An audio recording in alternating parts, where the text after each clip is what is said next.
எல்லா ஆண்டை விட சில வித்தியாசங்களில் ரொம்ப யூனிக்காகவும் ரொம்ப தனித்த தன்மையுடனும் இந்த ஆண்டு விளங்குகிறது என்றால் அது மிகையில்லை. மிகப்பெரிய யோகங்களை தருவார். ஏன்னா ரிஷபத்திற்கு சனி யோகாதிபதி.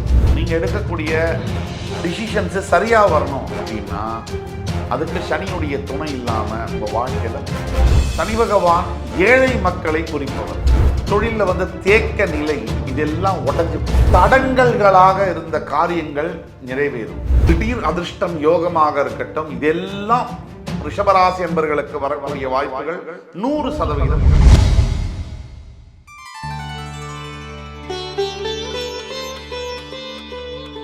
வணக்கம். ஆஸ்ட்ரோவேலின் நல்ல நேரம் நிகழ்ச்சியின் சார்பாக அத்துணை சப்ஸ்கிரைபர்களையும் எல்லா அன்பு உள்ளங்களையும் எனது நண்பர்களையும் வருக வருக என வரவேற்பதில் பெருமகிழ்ச்சி கொள்கிறேன். வக்ரதுண்ட மகாகாய சூரியகோடி சமப்பிரபக அபிக்னம் குருமே தேவ சர்வகாரியேஷு சர்வதா. தென்னாட்டுடைய சிவனே போற்றி, என் நாட்டவர்க்கும் இறைவா போற்றி.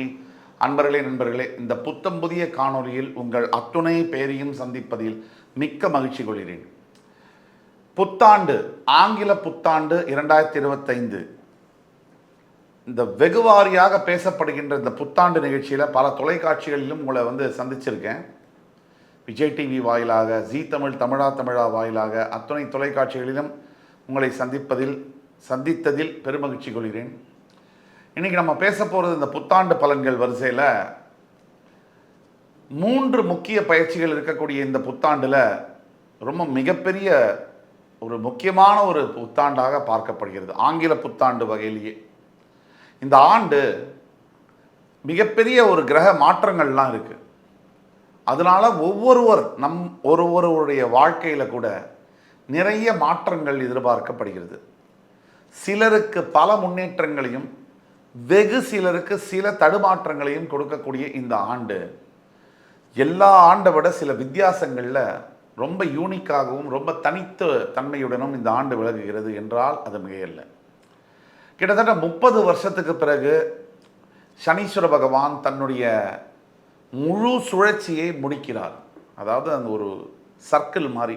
மேஷராசியில் கிட்டத்தட்ட 1995-96 ஆண்டு ஆரம்பித்த சனீஸ்வர பகவான் தன்னுடைய பயணத்தை 2025 ஆண்டு திருக்கணித பஞ்சாங்கப்படி மார்ச் 29 பயிரும் பொழுது மீனராசியை அடையும் பொழுது அவருடைய சுழற்சியை முடிக்கிறதுக்கான லாஸ்ட் ராசியாக அங்கே நுழைகிறார். அவ்வளவு முக்கியமான ஒரு பயிற்சிகள், குரு பயிற்சி, ராகு கேது பயிற்சி போன்ற பல பயிற்சிகள் இடம்பெறுகிறது. இதில் ராஜாதி ராஜயோகம் பெறும் 3 ராசிகள் என்ன சார்? இந்த வருஷம் நல்லா இருக்கு சார், இந்த வருஷத்தில் எந்தெந்த ராசிகளுக்கு ஃபர்ஸ்ட் கிளாஸாக இருக்கும் அந்த முதல்ல சொல்லுங்கள் சார். அந்த கேள்விக்கான பதில் இந்த வருஷம் 2025 ஆங்கில புத்தாண்டு வரிசையில் ராஜாதி ராஜயோகம் பெறும் ராசிகள் வரிசையில் முதல் ராசியாக வருவது ரிஷபராசி. ரிஷபராசிக்கு தற்சமயம் வரை 10ஆம் இடத்திலிருந்து வந்த சனி பகவான் 11ஆம் இடம் என்று சொல்லக்கூடிய மீனராசிக்கு பெயரும்போது லாபஸ்தானத்தில் வரக்கூடிய சனி பகவான், அதாவது ராசிக்கு 3, 6, 11 இந்த இடங்களில் சனீஸ்வர பகவான் சஞ்சரிக்கும் பொழுது ராஜயோகத்தை தவிர்க்காமல் தருகிறார். லாபஸ்தானம்னா என்ன? சோர்ஸ் ஆஃப் இன்கம், பணம் எங்கிருந்து வரும், ஒரு மனிதனுடைய வாழ்க்கையில் எத்தனை பணம் சம்பாதிப்பார், பணவரவை வச்சு தான் இன்றைக்கி வாழ்க்கை. பணம் இல்லைன்னா ஒரு மரியாதை இல்லை. பணம் நிறையா இருந்தால் நம்மளை தெரியறதில்ல, பணம் நம்மக்கிட்ட இல்லைன்னா யாருக்குமே நம்ம தெரியறதில்லை. அந்த வகையில் இந்த லாபஸ்தானத்தில் இருக்கக்கூடிய சனி பகவான், வரக்கூடிய சனி பகவானால் 3ஆம் பார்வையாக ரிஷபராசியை பார்ப்பார். மிகப்பெரிய யோகங்களை தருவார். ஏன்னா ரிஷபத்திற்கு சனி யோகாதிபதி, அதாவது பாக்யஸ்தானத்திற்கு அதிபதி. இப்படி பல யோகங்களை 30 வருஷத்துக்கு ஒரு தடவை இந்த 3, 6, 11 7 வருஷங்கள் மிகப்பெரிய யோகங்களை தரக்கூடிய வகையில் சனி பகவான் எந்த ராசிக்குமே வேலை செய்வார். இந்த 3ஆம் இடம் 6, 11 இந்த இடத்துல வரும்போது ரிஷபத்துக்கு ஆல்ரெடி அவர் யோகஸ்தானத்துக்கு அதிபதி. ரிஷபராசியை பொறுத்தவரை எது ஒன்றும் நடக்கணும், ஒரு காரியம் வெற்றி அடையணும், நீங்கள் எடுக்கக்கூடிய முயற்சிகள் ஜெயிக்கணும், நீங்கள் எடுக்கக்கூடிய டிசிஷன்ஸு சரியாக வரணும் அப்படின்னா அதுக்கு சனியுடைய துணை இல்லாமல் உங்கள் வாழ்க்கையில் முடியாது. அப்போ சனி பகவான் ஏழை மக்களை குறிப்பவர், எளியோரை குறிப்பவர், எளிய வாழ்க்கை முறையை குறிப்பவர், ரொம்ப ஹம்பிள்னஸ் சனி உங்கள் வாழ்க்கையில் இருந்தால் தான் ஹம்பிள்னஸ்ங்கிறது வரும். சனி ஒருவருடைய பார்வை ஏற்பட்டால் தான் மனசில் வந்து தன்னடக்கம் என்பது ஏற்படும். சனி ஒருவருடைய மனசில் வந்தால் தான் சில ஆன்மீக சிந்தனைகள் வரும். இப்படியாக சனி பகவான் வந்து ரிஷபராசிக்கு ராஜயோகத்தை கொடுப்பார். ராஜயோகம்னா என்னென்ன நடக்கும்? ரிஷபராசியை பொறுத்தவரை பல ராஜயோகங்கள் வரும். முதல்ல வரக்கூடிய ராஜயோகம் என்ன அப்படின்னு பார்த்தீங்கன்னா, இது நாள் வரை தொழில் ஸ்தானத்தில் தொழிலில் ஏற்படக்கூடிய சண்டைகள், சச்சரவுகள், தொழிலில் இருக்கக்கூடிய ஒரு ஒரு அதிருப்தியற்ற தன்மை, தொழிலில் வந்து தேக்க நிலை, இதெல்லாம் உடஞ்சி போகும். எந்த ஒரு புதிய தொழிலை முன்னிறுத்தி நீங்கள் நடத்தினாலும் அந்த தொழிலில் பெரிய லாபம் வரக்கூடிய விஷயங்கள் நடக்கும். அதாவது லாபம்னா, இப்போ நீங்கள் செய்யக்கூடிய 10ஆம் இடம் என்பது தொழில் ஸ்தானம். அதற்கு அதிபதியான சனி பகவான் 11ஆம் இடத்தில் சஞ்சாரம் செய்யும் பொழுது உங்களுக்கு எந்த தொழில் சம்பந்தப்பட்ட விஷயங்களும், உங்களுடைய கர்மம், அதாவது நீங்கள் செய்ய வேண்டிய வேலைகள், டாஸ்க், செயல்கள் சம்பந்தப்பட்ட விஷயங்களும் சாதகமாக வரும். அது மட்டும் இல்லை, திடீர்னு வரக்கூடிய பூர்வீக சொத்துக்களாக இருக்கட்டும், பூர்வீக பைசாவாக கோர்ட்டு வழக்கு சம்பந்தப்பட்ட பூர்வீக சொத்துக்கள் வரவேண்டியதாக இருக்கட்டும், அல்லது லாட்ரி டிக்கெட்டு, திடீர் அதிர்ஷ்டம் யோகமாக இருக்கட்டும், இதெல்லாம் ரிஷபராசி என்பவர்களுக்கு வரக்கூடிய வாய்ப்புகள் 100% உண்டு. தவிர சனி பகவானுடைய 3ஆம் பார்வை உங்கள் ராசியின் மீது விழுவதால் அதீத ஆன்மீக பலம், அதீத ஆன்மீக சக்தி, அதீத தெய்வ சிந்தனை, அதீத தர்ம குணங்கள் இதெல்லாம் ஏற்படும். மற்றவர்கள் மேலே கரிசனம் ஏற்படும். சிம்பத்தைஸ் பண்ணுறது, இறக்கப்படுவது போன்ற குணாதிசயங்கள் வரும். தர்ம காரியங்கள் நோக்கி உங்கள் மனம் பயணப்படும். தர்மத்தை செய்யணும், தர்மம் செய்ய வேண்டும் என்ற எண்ணம் உருவாகும். அவருடைய 7ஆம் பார்வையாக உங்களுடைய 5ஆம் இடம் என்று சொல்லக்கூடிய கன்னிராசியில் பார்வை விழுவதனால் தடங்கல்களாக இருந்த காரியங்கள் நிறைவேறும். அதாவது இது நாள் வரை பல ஆண்டுகளாக தடைகளாக ஒரு காரியம் வந்து ஜெயிக்கலை, ஒரு காரியம் வந்து நடக்கலை, அந்த மாதிரியான விஷயங்கள் தடைகளை தாண்டி தடைகள் எல்லாம் உடைந்து அது வரலாறு படைக்கக்கூடிய அளவில் அந்த காரியங்கள் சித்தியாகும். இது ஒரு பக்கம். அவருடைய 10ஆம் பார்வையினால் உங்களுடைய அஷ்டமஸ்தானத்தை அவர் பார்ப்பதனால் உங்களுக்கு இதுவரையில் இல்லாத யோகங்கள், இதுவரையில் இல்லாத, சார் நான் வெளிநாடு ஃபாரின் கண்ட்ரி போனதே இல்லை, என் வாழ்நாள் லட்சியம் அது நிறைவேறும். அவருடைய 10ஆம் பார்வையானது உங்களுடைய அஷ்டமஸ்தானத்தின் மீது படுவதனால் இதுநாள் வரை நினைத்து பார்க்க முடியாத யோகங்கள் கிடைக்கும். திடீர் அதிர்ஷ்டங்கள், திடீர் வீடு, மனை, வாகனம், திடீர் வெளிநாட்டு சம்பந்தப்பட்ட வேலை வாய்ப்புகள், யோகங்கள், திடீரென்று பலதரப்பட்ட பிஸ்னஸ் டெவலப்மெண்ட்டு, வியாபாரத்தில் வந்து திடீர்னு பார்த்தீங்கன்னா ஒரு மிகப்பெரிய வளர்ச்சி, எதிர்பாராத யோகங்கள்னு சொல்லுவோம்.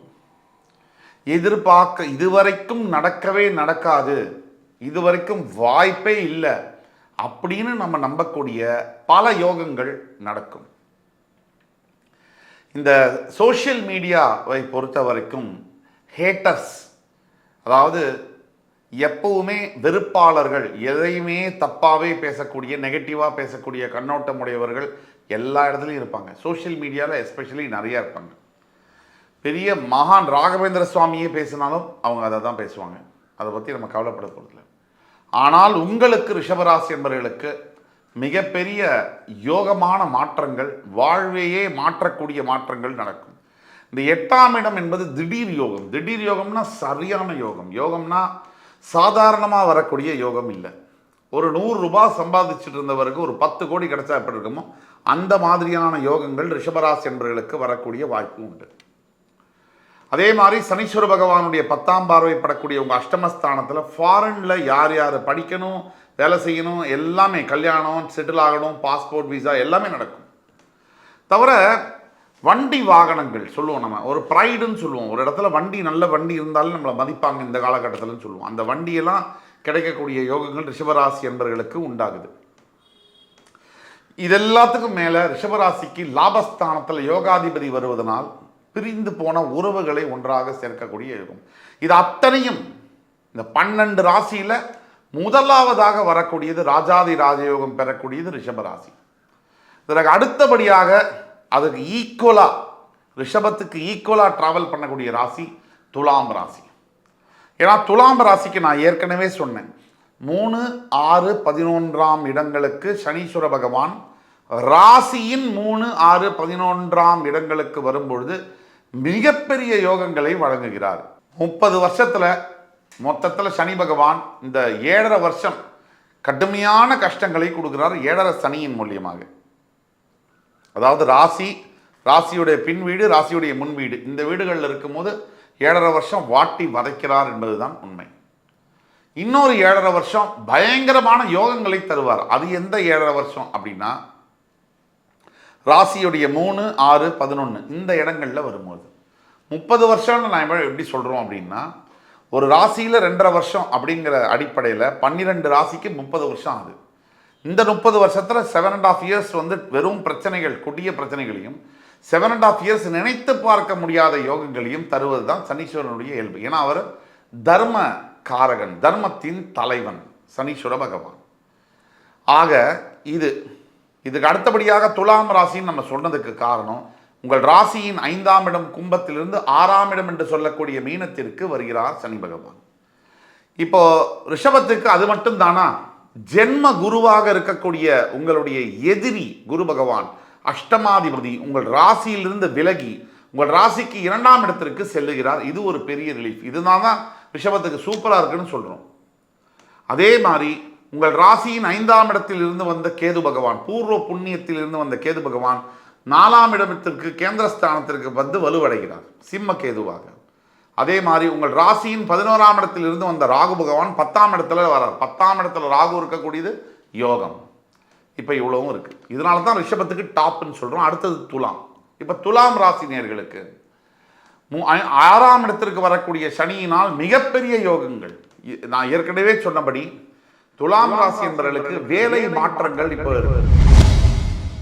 வேற என்னென்ன யோகம் வரும் இதனால் அப்படின்னு பார்த்தீங்கன்னா, அடுத்த 2.5 வருஷ காலத்துக்கு மார்ச் 29லேருந்து, அதாவது அன்எக்ஸ்பெக்டட்னு சொல்லுவாங்க, எதிர்பாராத திருப்பு முனைகள் அமைக்கும். திருப்பு முனைகள்னா ஒரு சின்னதாக ஏதாவது ஒரு பிரச்சனைகள் வரலாம், ஆனால் அது பிரச்சனை திசை திரும்பி மிகப்பெரிய நல்ல ஒரு மாற்றமாக கைகொள்ளும்.